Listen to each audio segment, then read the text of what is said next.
आप सभी का इसके स्टडी पॉइंट सिलीगुड़ी के इस नए वीडियो में स्वागत है। हम लोग इस वीडियो में कवर करने जा रहे हैं model activity task class 9 history अक्टूबर 2021 को। जी हाँ, फोर्थ सीरीज़ को। आप अपनी स्क्रीन पर हिंदी में और इंग्लिश में क्वेश्चन पेपर को देख पा रहे होंगे। इसके study point Siliguri English version के क्वेश्चन पेपर को हिंदी में अनुवाद करके आपके लिए इसका सॉल्यूशन भी लेकर आए हैं। अगर अभी तक आप इसके स्टडी पॉइंट सिलीगुड़ी को सब्सक्राइब नहीं किए हैं तो तुरंत सब्सक्राइब कर लीजिए, लाइक ज़रूर कीजिएगा, कमेंट करना बिल्कुल नहीं भूलिएगा। हो सके तो आप अपने दोस्तों से, क्लासमेट से इसके स्टडी पॉइंट सिलीगुड़ी के इस वीडियो को शेयर कीजिएगा ताकि उन्हें भी model activity task history class 9 अक्टूबर 2021 का आंसर्स मिल जाए। अगर आप चाहें तो इसके स्टडी पॉइंट सिलीगुड़ी का वेबसाइट www.skstudypointsiliguri.com पर भी जाकर आप क्वेश्चंस को उतार सकते हैं या देख सकते हैं। उसके सॉल्यूशंस भी कुछ दिनों के बाद में वेबसाइट पर आ जाएगा लिखित, तो आप देखकर भी लिख सकते हैं या प्रिंट आउट निकाल सकते हैं। चलिए क्वेश्चन नंबर 1 को देखते हैं, जिसमें एक टेबल दिया गया है और संधि लिखा हुआ है। आपको वर्ष और उसके सिग्नेटोरीज को हस्ताक्षरकर्ता मतलब किनके बीच में यह संधि हुई उनका नाम बताना है। पहला है ब्रेस्ट लिटोव्स्की की संधि 1918 ईस्वी में जर्मनी और सोवियत रूस के बीच में हुई। वर्साई की संधि 1919 में जर्मनी और मित्र शक्ति देशों के बीच में, और मित्र शक्ति देश उस समय इंग्लैंड, फ्रांस और सोवियत रूस थे। तो उम्मीद कर रहा हूँ आपको क्वेश्चन नंबर 1 समझ में आ गया होगा।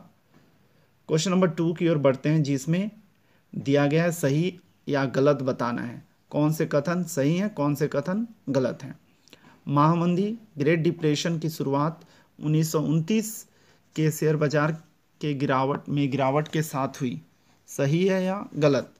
तो इसका उत्तर है सही। देखिए ध्यान से सुन लीजिए।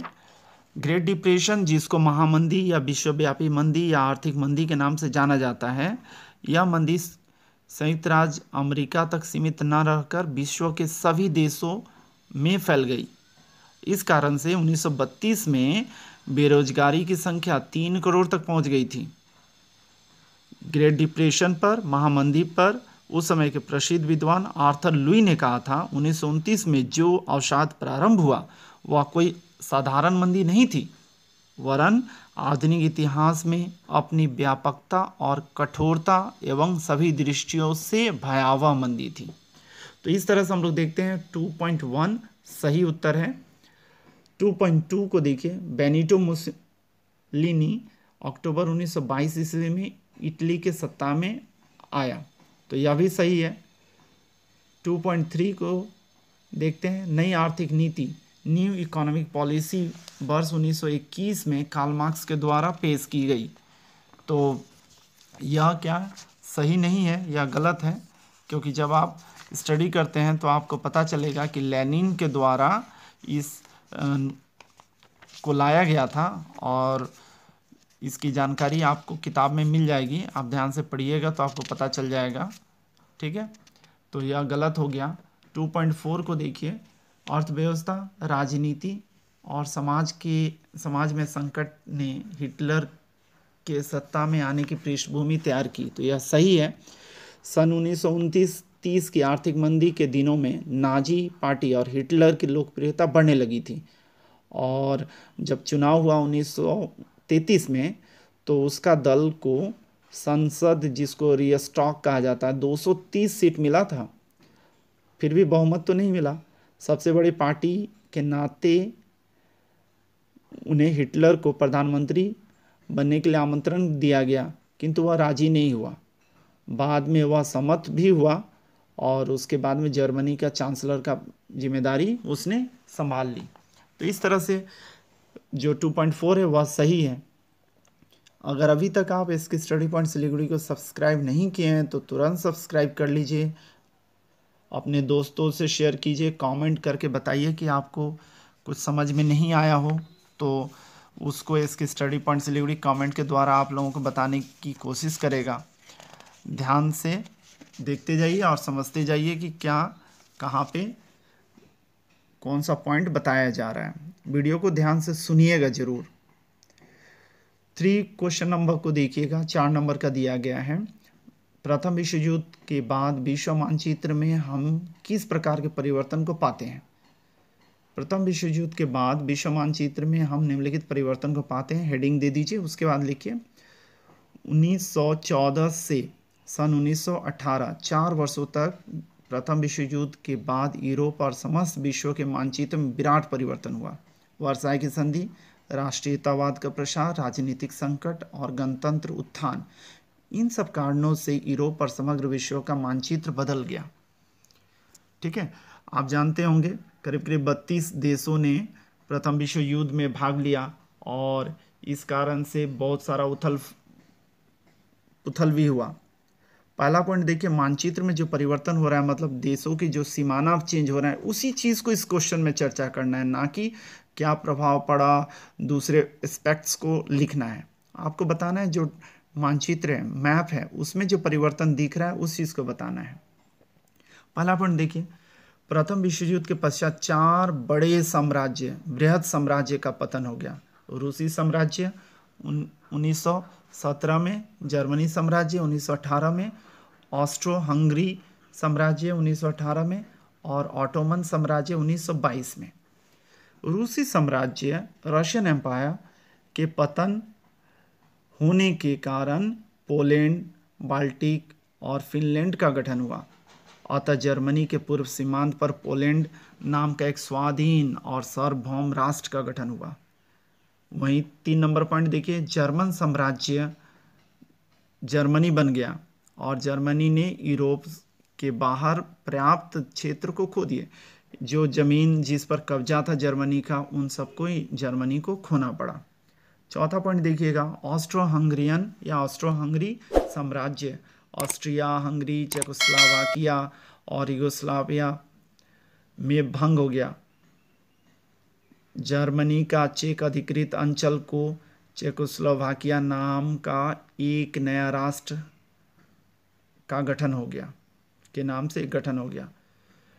जब ऑटोमन साम्राज्य का पतन हुआ तो वहाँ तुर्की की स्थापना हो गई, मतलब ऑटोमन साम्राज्य विलुप्त हो गया और वहाँ पे तुर्की आ गया।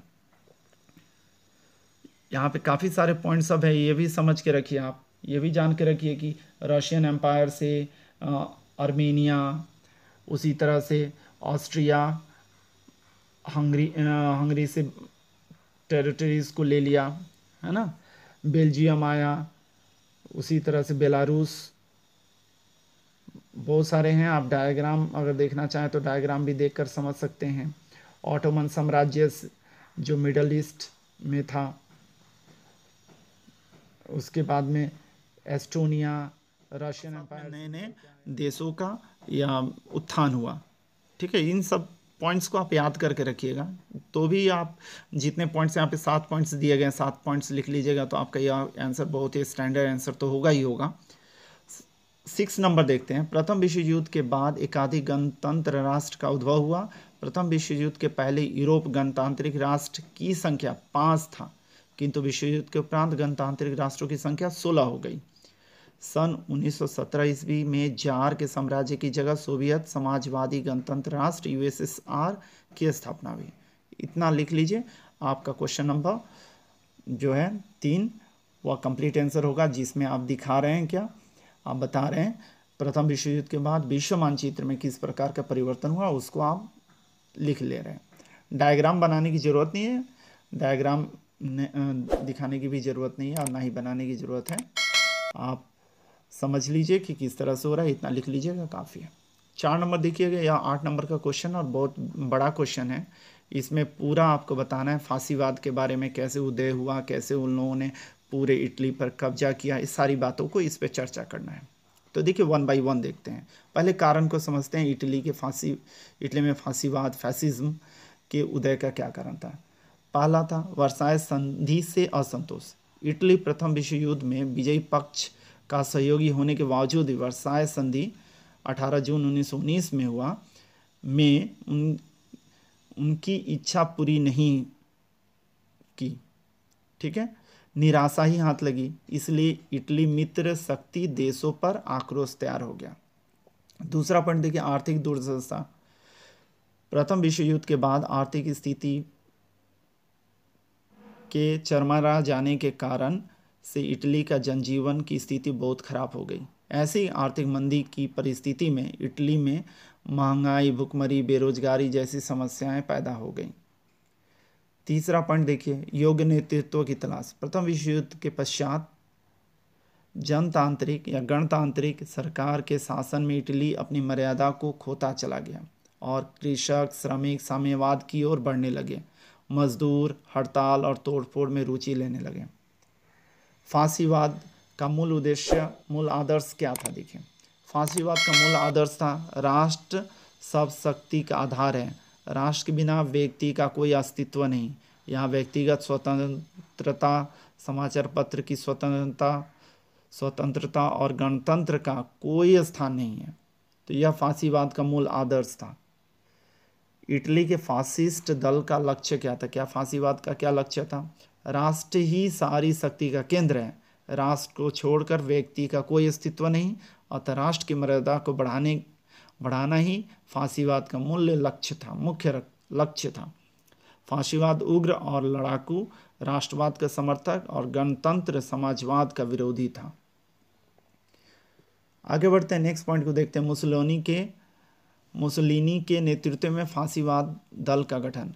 प्रथम विश्व युद्ध के पश्चात इटली में मुसोलिनी के द्वारा गणतंत्र और सभ्यता के विरोधी एक नायक तंत्री जंगी राष्ट्रीयता की शुरुआत हुई, जिसे फांसीवाद कहा जाता है। इटली के फासिस्ट दल के नेता का नाम बेनिटो मुसोलिनी था। तो मुसोलिनी जो हम लोग जानते हैं, उनका पूरा नाम बेनिटो मुसोलिनी था। आप सही गलत में भी पढ़ चुके हैं। निर्वाचन में सफलता देखिए। प्रथम विश्व युद्ध के बाद इटली में फांसीवाद का प्रभाव बढ़ने लगा, क्योंकि इस समय हताश लोगों के सामने फांसीवाद ही ग्रहण योग्य विकल्प था। इस दल ने 1921 ईस्वी में चुनाव में भाग लिया और मात्र 35 सीटें प्राप्त किया।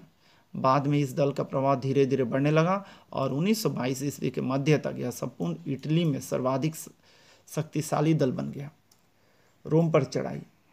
28 अक्टूबर 1922 को लगभग 10,000 फासिस्टों को लेकर मुसोलिनी ने रोम पर आक्रमण किया। इस आक्रमण से भयभीत होकर फाक्टा मंडी सभा ने 30 अक्टूबर 1922 को पदत्याग कर दिया। नेक्स्ट पॉइंट देखिएगा, मुसोलिनी को प्रधानमंत्री का न्योता। असहाय राजा विक्टर इमैनुएल तृतीय के बुलावे पर मुसोलिनी को प्रधानमंत्री बनाया गया। मुसोलिनी ने इल्ड्यूच या एक नायक की उपाधि धारण किया। एक नायक जो हम लोग बोल रहे हैं उसको इटली में इल्ड्यूच कहा जाता था, इल्ड्यूच की उपाधि ली। इस प्रकार फासिस्ट दल ने इटली में क्षमता को दखल कर लिया। तो उम्मीद कर रहा हूँ बड़ा क्वेश्चन था, आपको समझ में आ गया होगा। फिर भी कोई डाउट्स हो, कोई कुछ समझ में नहीं आया हो तो कमेंट सेक्शन में जाके लिखिए, भरपूर कोशिश करूँगा, इसकी टीम भी मदद करेगा। Thank you very much for watching इसकी स्टडी।